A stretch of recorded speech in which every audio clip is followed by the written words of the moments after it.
Hello.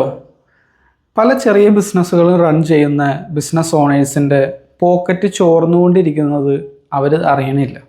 അങ്ങനെ pocket ചോർന്നുകൊണ്ടിരിക്കുന്ന ഒരു മേഖലയാണ് കസ്റ്റമർ സർവീസ് എന്നുള്ളത്. കസ്റ്റമർ സർവീസിനെ പലരും വലിയ സീരിയസ് ആയിട്ട് എടുക്കാറില്ല.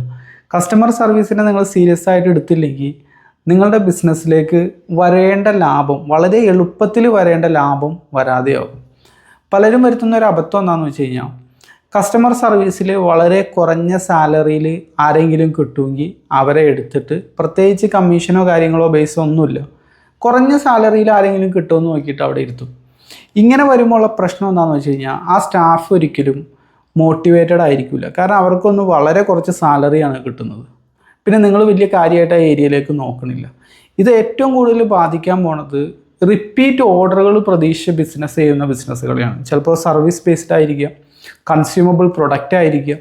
ഇത്തരത്തിലുള്ള, അതായത് ഒരു കസ്റ്റമർ വൺസ് വന്നു കഴിഞ്ഞാൽ അവർ വീണ്ടും വീണ്ടും ആ പ്രൊഡക്റ്റോ സർവീസോ പിക്ക് ചെയ്യാനുള്ള സാധ്യതയുണ്ടെങ്കിൽ ഇത്തരം ബിസിനസ്സുകളിൽ കസ്റ്റമർ സർവീസ് വളരെ ഇമ്പോർട്ടൻ്റ് ആയിട്ടുള്ള സംഗതിയാണ്.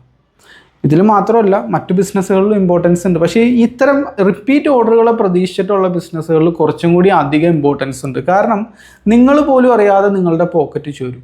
കസ്റ്റമർ നിങ്ങളുടെ കോൺടാക്റ്റ് ചെയ്യുന്നു, കോൺടാക്ട് ചെയ്ത് നിങ്ങളുടെ പ്രൊഡക്റ്റിൻ്റെ ഇതിൻ്റെയൊക്കെ ഡീറ്റെയിൽസ് ചോദിക്കുന്നു, നിങ്ങളതിന് റിപ്ലൈ കൊടുക്കുന്നില്ല. കുറേ ടൈം കഴിഞ്ഞിട്ട് ഇപ്പോൾ ഇന്ന് ഒരു ചോദ്യം ചോദിച്ചാൽ നാളെയാണ് മറുപടി കിട്ടുന്നത്.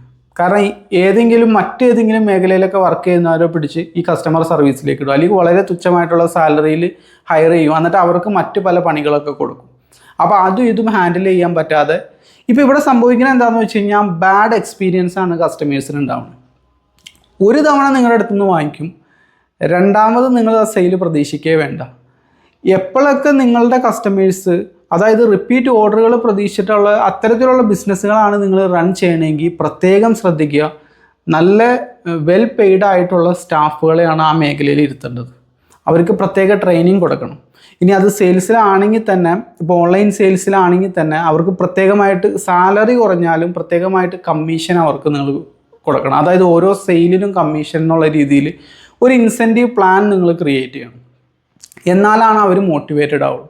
നിങ്ങൾക്ക് എപ്പോഴും ഇവരുടെ പുറകെ നടന്ന് അതിനിത് ചെയ്തോ അത് ചെയ്തോ എന്ന് ഇങ്ങനെ ചോദിച്ചുകൊണ്ട് നടക്കാൻ സമയമില്ല. അതൊരു നല്ലൊരു ബിസിനസ് അല്ല, അതൊരു നല്ലൊരു സിസ്റ്റവും അല്ല.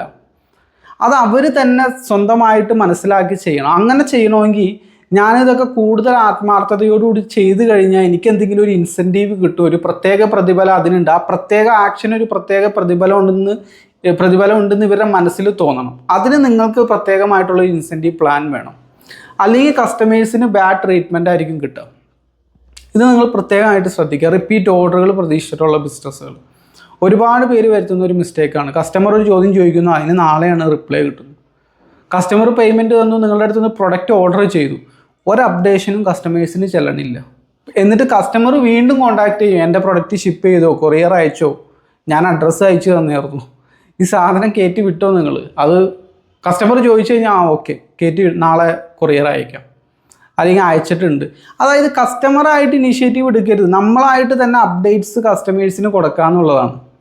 കസ്റ്റമർ വീണ്ടും വീണ്ടും നിങ്ങളുടെ അടുത്ത് ചോദിക്കാൻ നേരത്തെ കസ്റ്റമേഴ്സിന് മനസ്സിലാവണം എന്താണെന്ന് വെച്ച് കഴിഞ്ഞാൽ, ഇതൊരു ഉത്തരവാദിത്വം ഇല്ലാത്ത ഒരു സംഗതിയാണ്, ഒരു സ്ഥാപനമാണ്. ഇനി ഞാൻ ഇവരുടെ അടുത്ത് നിന്ന് ഈ പ്രൊഡക്റ്റ് വാങ്ങിക്കില്ല, അല്ലെങ്കിൽ ഇന്ന സർവീസ് ഞാൻ ഇവരുടെ അടുത്ത് നിന്ന് പിക്ക് ചെയ്യില്ല. പ്രത്യേകമായിട്ട് ശ്രദ്ധിക്കേണ്ട ഒരു കാര്യം എന്താണെന്ന് വെച്ച് കഴിഞ്ഞാൽ, പ്രൊഡക്റ്റിൻ്റെ പ്രൈസ് മാത്രമല്ല കസ്റ്റമേഴ്സിനെ നിങ്ങളുടെ കൂടെ പിടിച്ചു നിർത്തുന്നത്. കസ്റ്റമർ സർവീസ് ഒരു പ്രത്യേകമായിട്ട് ഡിസിഷൻ മേക്കിങ്ങിനെ സഹായിക്കുന്നുണ്ട്. റോബർട്ട് കിയാൽഡിനിയുടെ ഇൻഫ്ലുവൻസ് എന്ന് പറഞ്ഞിട്ടുള്ള ബുക്കിൽ, influence the psychology of persuasion, ബിസിനസ്സുകാർക്ക് ഒരുപാട് യൂസ്ഫുൾ ആയിട്ടുള്ള ഒരു ബുക്കാണ്. പെർസ്വേഷനെ പറ്റിയിട്ട്, കൺവിൻസിങ്ങിനെ പറ്റിയിട്ട് പറയണേ. അതിൽ ഒരു ചാപ്റ്റർ തന്നെ ഉണ്ട്, ലൈക്കബിലിറ്റി. നമുക്കൊരാളെ ഇഷ്ടമായി കഴിഞ്ഞാൽ, നമുക്കൊരു സ്ഥാപനത്തിന് ഇഷ്ടമായി കഴിഞ്ഞാൽ ആ ഇഷ്ടത്തിൻ്റെ പേരിൽ നമ്മൾ ഓർഡർ ചെയ്യും. അതിനേക്കാൾ ബെറ്റർ മാർക്കറ്റിൽ ഇല്ലാത്തത് കൊണ്ടല്ല, അതിനേക്കാൾ ബെറ്റർ പ്രൈസ് മാർക്കറ്റിൽ കിട്ടാത്തത് കൊണ്ടല്ല, ബെറ്റർ ക്വാളിറ്റി കിട്ടാത്തത് കൊണ്ടല്ല. ഈ ലൈക്കബിലിറ്റി എന്നൊരു ഫാക്ടർ ഉള്ളത് കൊണ്ട്, നമുക്ക് ഇഷ്ടമായതുകൊണ്ട് നമ്മൾ വാങ്ങിക്കുന്നു. എന്തൊക്കെയോ കാരണം കൊണ്ട് അയാളെ നമുക്ക് ഇഷ്ടമായി, എന്തൊക്കെയോ കാരണം കൊണ്ട് ആ സ്ഥാപനത്തിന് നമുക്ക് ഇഷ്ടമായി, അല്ലെങ്കിൽ നമ്മളുമായിട്ട് എങ്ങനെയൊക്കെയോ മാച്ച് ചെയ്തു പോകുന്നു.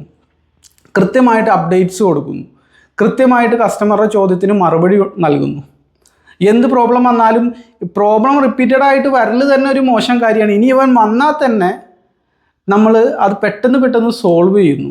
ഇതൊക്കെയാണ് കസ്റ്റമർ സർവീസ്. അപ്പോൾ നിങ്ങളുടെ പ്രൈസ് ഒരല്പം കൂടുതലാണെങ്കിലും നിങ്ങളേക്കാൾ ബെറ്റർ പ്രൈസ് മാർക്കറ്റിൽ അവൈലബിൾ ആണെങ്കിലും നിങ്ങളുടെ സർവീസിൻ്റെ ക്വാളിറ്റി കൊണ്ട് കസ്റ്റമേഴ്സ് നിങ്ങളുമായിട്ട് സ്റ്റിക്ക് ചെയ്ത് വെക്കും. ചിലപ്പോൾ ഒരു തവണ ഒരു പരീക്ഷ നോക്കിയായിരിക്കും, മറ്റാളുടെ പ്രൊഡക്റ്റ് എടുത്ത് പരീക്ഷ നോക്കിയായിരിക്കും, പക്ഷേ അവരുടെ കസ്റ്റമർ സർവീസ് മോശമായതുകൊണ്ട് നിങ്ങളുടെ അടുത്തേക്ക് തന്നെ റിട്ടേൺ വരും.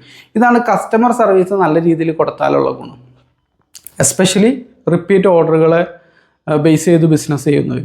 അതായത് ഞാൻ പറഞ്ഞു തന്നെ എന്താണെന്ന് വെച്ച് കഴിഞ്ഞാൽ, എവിടെയൊക്കെ കസ്റ്റമേഴ്സിന് അവരുടെ സർവീസിൽ ക്വാളിറ്റി കുറഞ്ഞ എവിടെയൊക്കെ ഏതൊക്കെ മേഖലയുണ്ടോ അവിടെയൊക്കെ നമുക്ക് ബിസിനസ് ഓപ്പർച്യൂണിറ്റി ഉണ്ട്. ഇപ്പം നിങ്ങളുടെ കോമ്പറ്റീറ്റേഴ്സുമായിട്ട് കസ്റ്റമർ ഡീൽ ചെയ്യാൻ നേരത്ത് കസ്റ്റമേഴ്സിന് എവിടെയൊക്കെ ഒരു ഫ്രിക്ഷൻ അനുഭവപ്പെടുന്നുണ്ടെന്ന് നിങ്ങൾ പഠിക്കുക. എന്നിട്ട് അത് നിങ്ങളുടെ ബിസിനസ്സിൽ സോൾവ് ചെയ്ത് കഴിഞ്ഞാൽ അവിടെ വലിയ ഓപ്പർച്യൂണിറ്റി നിങ്ങൾക്കുണ്ട്. കാരണം പ്രൈസ് മാത്രമല്ല, ക്വാളിറ്റി മാത്രമല്ല, അതിന് പുറമെ ഒരുപാട് ഘടകങ്ങളുണ്ട് കസ്റ്റമേഴ്സിൻ്റെ ഡിസിഷൻ മേക്കിങ്ങിൽ അവരെ സഹായിക്കുന്നത്. അതിൽ പെട്ടതാണ് ഈ ലൈക്കബിലിറ്റി. നമ്മളോടുള്ള ഇഷ്ടം, ആ സ്ഥാപനത്തിൻ്റെ റെസ്പോൺസിബിലിറ്റി. ഇഷ്ടം തോന്നണേ എങ്ങനെയാണ്? റെസ്പോൺസിബിളായിട്ട് കാര്യങ്ങളെല്ലാം ചെയ്യുക.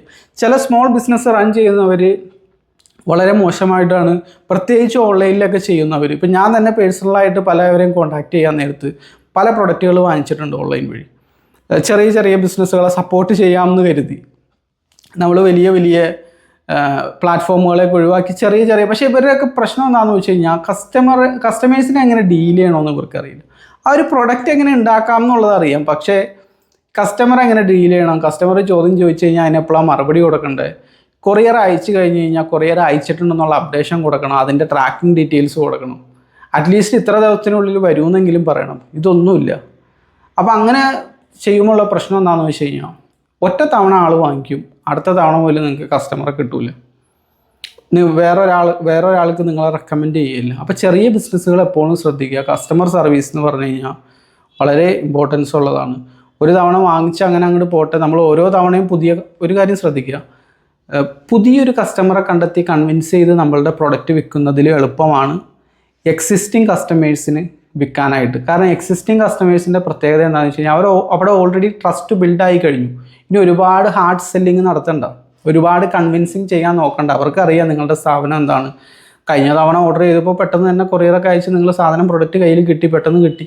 അപ്പോൾ ഇത്തവണ എനിക്ക് ഒരുപാട് കൺവിൻസ് ചെയ്യേണ്ട കാര്യമില്ല. എന്നാൽ അതേസമയം കഴിഞ്ഞ തവണ നിങ്ങളുടെ മെസ്സേജ് അയച്ച് ഷിപ്പ് ചെയ്തോ എന്ന് ചോദിച്ച് കസ്റ്റമർ ആകെ കുടുങ്ങിയിട്ടാണ് സാധനം കിട്ടിയെങ്കിൽ അത് ബാഡ് എക്സ്പീരിയൻസ് അവിടെ മാർക്ക് ചെയ്യപ്പെട്ടു. ഇനി രണ്ടാമത് ഫസ്റ്റ് ഇംപ്രഷന് സെക്കൻഡ് ചാൻസ് ഇല്ല എന്ന് പറയുന്ന പോലെ ഇനിയൊരു ചാൻസ് ഇല്ല.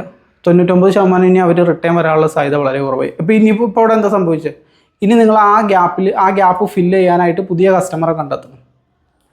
അങ്ങനെ ഓരോ തവണയും പുതിയ കസ്റ്റമറെ കണ്ടെത്താമെന്ന് പറഞ്ഞാൽ എക്സ്ട്രാ മാർക്കറ്റിങ്ങിന് നമ്മൾ സ്പെൻഡ് ചെയ്യേണ്ടതായിട്ട് വരും.